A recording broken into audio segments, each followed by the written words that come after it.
Welcome back at 7:16. Summertime, extreme heat can bring a lot of extra challenges, but research suggests that hot weather can lead to increased health risk for people with diabetes, making them even more sensitive to high temperatures and humidity. Turo's Diabetes Center Program Manager Valerie Burton joins us with tips on how to help make sure people with diabetes stay on track during these summer months. And we were just talking about today is a perfect day to have this conversation. We are under an extreme heat warning, so a day like today can be incredibly dangerous for people with diabetes. Let's talk about why.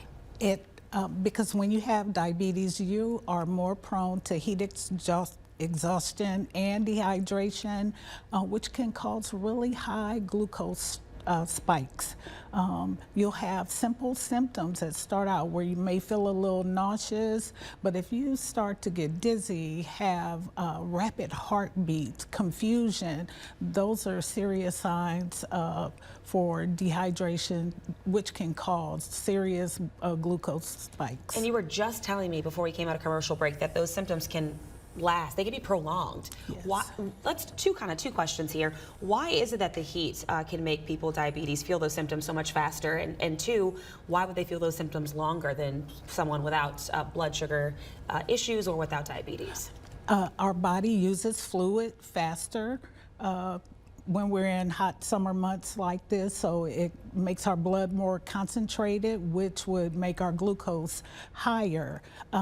If you take medication for diabetes and you're out exercising, your risk for low blood sugar can last for hours after exercise. So even if you exercise at opportune times, there's still a risk for low blood sugar, so we should be prepared. So what should people with diabetes be doing, especially on a day like this? Is a perfect example. So they're waking up right about now, they're watching us. What should they be doing to get their day started to make sure they have a successful and healthy day? I would recommend making sure you eat a meal before you go to exercise. I recommend staying hydrated throughout the day to prevent heat exhaustion. I recommend taking your medication at scheduled times and limit your exposure to sun.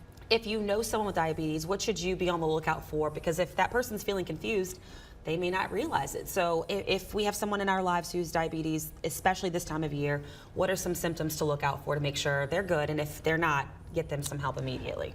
If a person gets a little confused or starts to lose thought patterns, if they're speaking, that's a sign of low blood sugar or high blood sugar.